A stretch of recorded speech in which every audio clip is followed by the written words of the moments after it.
sharpening your skill. No, really, think about it. Sharpening your skill.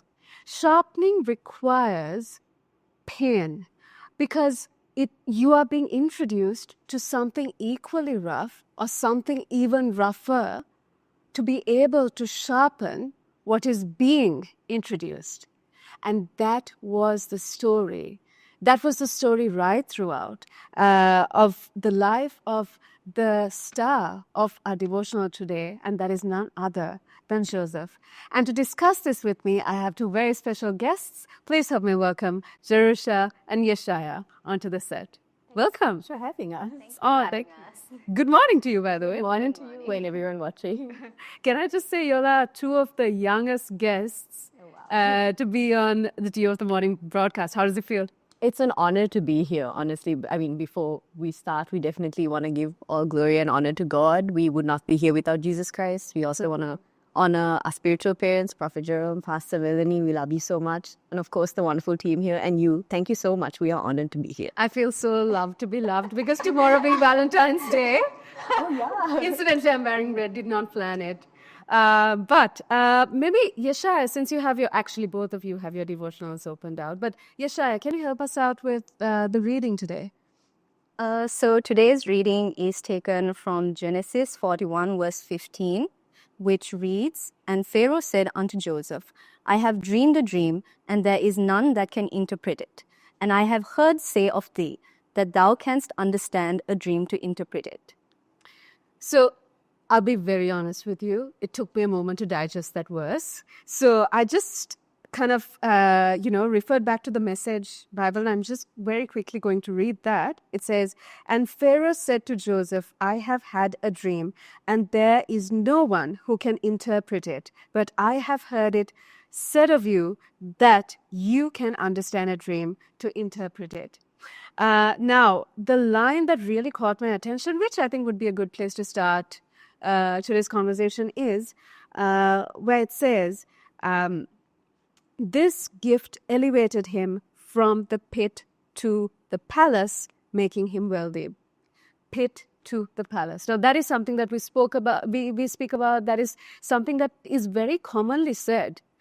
But I feel like sometimes we don't fully grasp, we don't fully appreciate the journey, the painful journey from the pit to the palace. So just to add some context, and maybe Jerusha, you can help me out, right? So Joseph starts off from the pit, literally being thrown into a pit by his brothers, his very own blood, And from there, the whole incident happens, and then he's sent to prison. And from prison, he's identified and acknowledged and brought before Pharaoh, and then ultimately goes on to be prime minister in the palace. So pit to the palace. Yeah, essentially, right? But something that obviously y'all have been able to sharpen your gifts, I feel, at a very young age, and that is why y'all are seated here, because we want to kind of understand what got y'all started. But I think I'm going to throw possibly a very difficult question at you, and that is,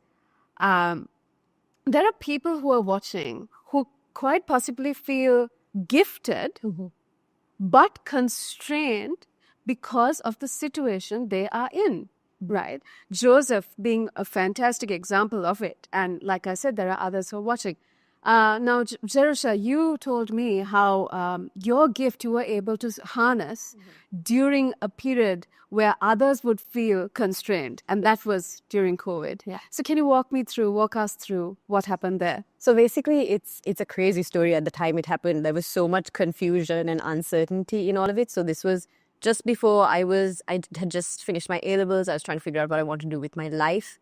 And I was, according to my plans, I had planned to take a scholarship that I had received to go to Japan and study there. But thank God for being in this ministry and for the Prophet of God. He gave me specific direction and instructions to stay in Sri Lanka. So you had made all your plans to go to Japan? Yeah, so I had been offered the scholarship and I had accepted it. So once Prophet actually gave us the word, I had to go back to school the next day and be like, no, thank you. Like, we don't want to. They didn't understand. They were so confused. How did you accept it? That instruction?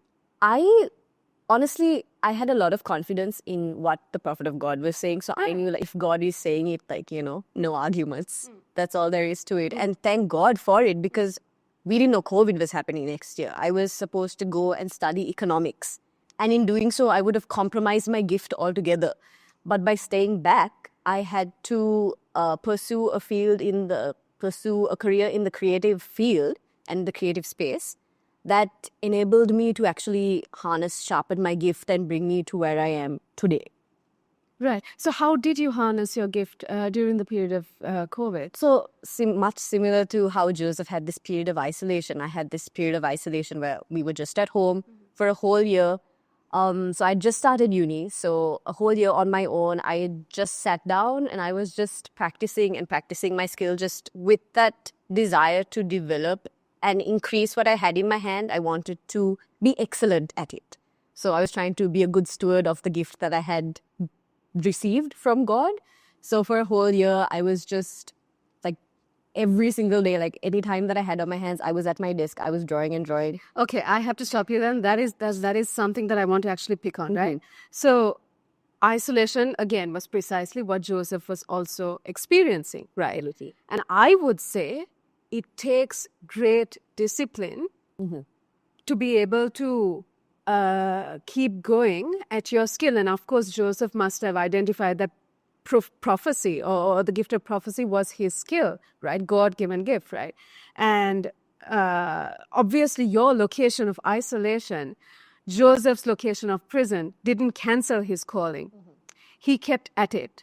So what are some things that you kind of inculcated into your routine? What are some things that you inculcated into your lifestyle to keep at it, to keep drawing, to keep sharpening your skill? So, I mean, similar to Joseph's story, like this period of isolation comes with a lot of uncertainty. Because exactly. While he was in it, he had no idea that he was going to be brought to a palace one day. He was just... Now looking back, now we know the end. Exactly. Yeah. It's easy to like look back and think like, oh, okay, like we see the bigger picture. He didn't in that moment. Exactly. So even for me, in that moment, like I didn't know what I was going to do with what God had put in my hand. But I just knew that and trusted in his perfect will for my life. I knew that I was on the right track of where I needed to be. And I knew, I had a certain responsibility with what I had been given, and that I had to increase what I had to increase my capacity. So you just had that awareness, is it? Yeah, I mean, like, of course, we were part of this ministry. So, like, that was inculcated in us, that nature. Like, we have seen it in our parents, we have seen it in Prophet. So just by that nature of understanding the importance of increasing what is in your hand, being faithful with the little you have so that God can do so much more with that. So even like one really evident, result of that process is how I was able to do the butterfly Bible. Oh, I was hoping that I could give you that. Yeah, I was hoping to say that out loud, but okay, now that you have. Yeah, so like, I mean, so between then and now, the 4-5 years that I spent developing and sharpening that gift is what enabled me to have the ability to do what I was able to do last year. I was given the opportunity to be part of this project, which was an amazing opportunity. Certainly. So I would have never been able to do it with the skill I had 5 years ago had I not sharpened it. That's had I right. not developed my capacity, I would have never been able to do it. That's right. So I'm going to come back to you, Jerusha, so hold that thought. But Yashar, I'm going to switch over to you, right? So your story was such that, yes, you had a plan. You wanted to follow in your sister's footsteps, and that did not pan out. Yeah. So what was going through your mind? I think the interesting part of it, and especially in today's word, one aspect that really stood out to me personally was when it says that in the beginning, Joseph's approach to his gift was more self-glorifying. And Yes. I feel like growing up, even though I knew what my gift was, it came from a different point where it was more, How is it going to serve me? How is it going to serve me?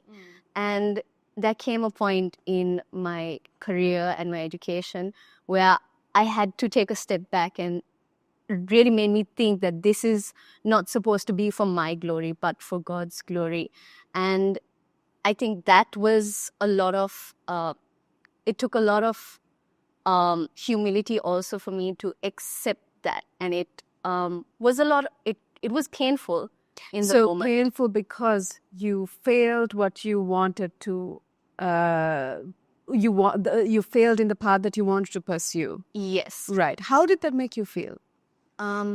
So even when we were discussing a little bit earlier, when I was growing up, I've always gone in a certain direction, always had a plan for myself.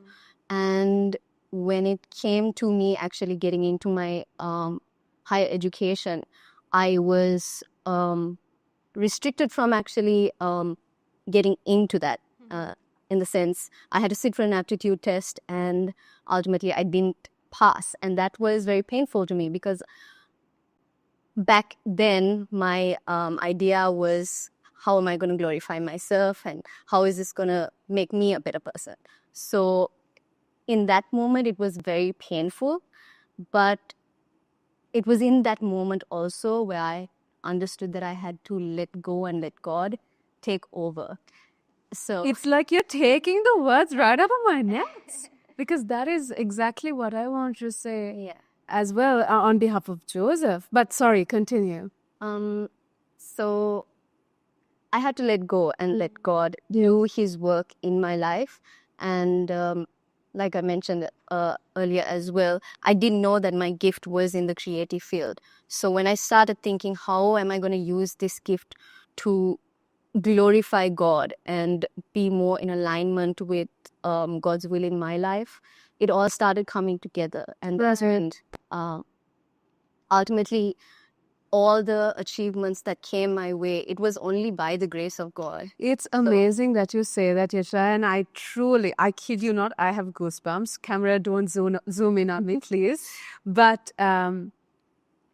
what I picked up, right, like you, what I picked up from Joseph's story, and it's funny that your story is kind of a reflection of this, is that he was placed in a position where he absolutely had to leave everything to God to propel him forward. Yeah. And that is precisely what happened, because back at home, he was in his comfort zone. Yeah. He had the liberty, shall we say, or the freedom to tell his brothers his dream. And and to me personally, when I thought about I'm thankful that this devotional is actually seconding my thoughts, because for a moment there I thought, is it a prideful thing that he, told the things that he said to his brothers? And this actually confirms it, because I love it how the devotional says, through this, Joseph became wiser and more humble. Because, and by through this, what the devotional, I believe, is referring to the fact that he was in a place where he was so away from human help. And I think that's where you were. Yeah. You were away from human help. You were beyond human help, because truly it had to be God to redirect your steps, isn't it? Definitely. And another thing that really stood out to me was in the devotional, it says God's work of character building was being accomplished in Joseph, even when he thought that nothing was happening. So even in those periods where, in our understanding, it doesn't seem like anything is progressing, there's nothing that is happening, but it's in those moments that God is actually working through us. And likewise, even when it came to when it came to Pharaoh, Yes. He said that I have heard say of thee. Yes. Yeah. And it was in the hearing of what took place in the prison, which was in that solitude. Yes. So when he was in his lowest point, I would say, at that moment, but that is what kind of paved the way to bringing him before great men of God. Yeah. Great men. Yes. So No, I mean, sorry, just to continue that thought, right? I know that I keep going back to Joseph's pain, right? But I actually try to imagine, right? Because see, I'm going to put myself in his shoes, right? You're trusting God to, here you are sharpening your character, not just your skill, you're sharpening your character. When Potiphar's wife presented herself to Joseph, she protected herself. And what did that do to him? He just went to prison for it, right? And every step of the way, you see how faithful Joseph was to the calling of God, and to maintain the integrity. right? And being in that kind of situation and then seeing nothing happening because you're quite literally in the depths of a dungeon, like metaphorically and literally, you can't see anything happening naturally or to your spiritual eyes. And it's amazing how it had to be God that door opened. And that I'm choosing to reiterate what you said, which is you just allow God to be God. Yeah. That's what Joseph did. So, Jerusha, coming back to you, what are your thoughts at this point? No, I totally agree. Definitely when I was going through this whole character building component in a time where he was, it felt like nothing was happening. I feel like a lot of people can relate to that feeling. Whereas in reality, while you do sharpen your gift, your character goes very much hand in hand with that. Like you said, he was a man of integrity, honor. So even the Bible says a man's gift will bring him before great men. Yeah. Makes room for him and brings him before great men. Yes. But it's character that sustains that. Certainly. His gift brought him to Pharaoh, but his character, his integrity, his wisdom and humility, like you said, is what took him further as his role as prime minister and how he went on to influence and impact the entire nation of Egypt as well. And to add to what you said, it's not, I mean, according to the devotional, I'm not just speaking on my behalf, I don't think he had an innate character of humility. I think this process humbled him. Absolutely. And he walked in humility, and I think he developed humility. Yeah, because it says, like, when he came before Pharaoh, that nature of self-glorification, which is mentioned that he did, it's the same gift. Yes. But the difference is the character in which it was executed in. Yes. Maybe in a self-glorifying way to his brothers, but when it came to Pharaoh, he gave all the glory to God. He was humble, he was wise, and he handled it in a different way. Exactly, because in Genesis 41:16, which is the verse after that, it says, not I, but God. Exactly. Yes. I mean, imagine you're going through possibly you're going before the highest person in that country and choosing not to give yourself glory. I mean, if that is not humility, I don't know what is. So, Jerusha, I want to come back to you, right? This might steer away a little bit from the conversation that we were having now, but I want to say that you're one of the few people, I would say, who's had the advantage, I don't know if that is the right word, because 20 to 30, that period of time is a period where most people are experimenting with their career, right? They're going through a period of, they're experimenting with, but you've had an advantage, self-made advantage, thanks be to God, to know what your path is. So, Yeshaya, I'm going to ask you the same question, but in a different light, but I'm going to give you some time to prepare your answer. But what is it that you did to know what your path is, to know what your calling is, and thereby the path that you need to follow? Okay. So in the context of a gift from, what it says here is that the gift endowed in Joseph. So what we understand by this is that a gift is something you're born with. It's something you receive. It's not something you can obtain on your own effort. So I think just in the same way that from what we understand, no one told Joseph what his gift was. No one told me what my gift was. It's just something you come to understand, something that you're good at, something that helps people. And I do understand that there's different ways that people can experience this. Some people do have a good understanding of it. Some might have it and not know they have it. Exactly. And there's also maybe people that have a lack of access to that information in their life, which is why it's important. And like you said, I've had that advantage. And one major contributing factor towards that is being in this ministry, being under prophet and like a man of God that can give us that clarity and that direction. So not only that, but having a personal walk with God, your quiet time, contributes to all of that, so that you are in tune with what God is saying in the now. So that you can hear that for yourself and also... And so that you don't waste time. Exactly. Right? Yes. That is our advantage. Yes. What people go through, we don't have to go through the hardship when we have access to information that can allow us to have the grace to do it faster. Yes, certainly. So Yeshaya, in this concluding moments, I'm going to sort of end this conversation with you. What is it that you did to help you redirect your path from what you were doing before to what you're doing now? I think similar to what Aki said, it has a lot to do with the information that you have.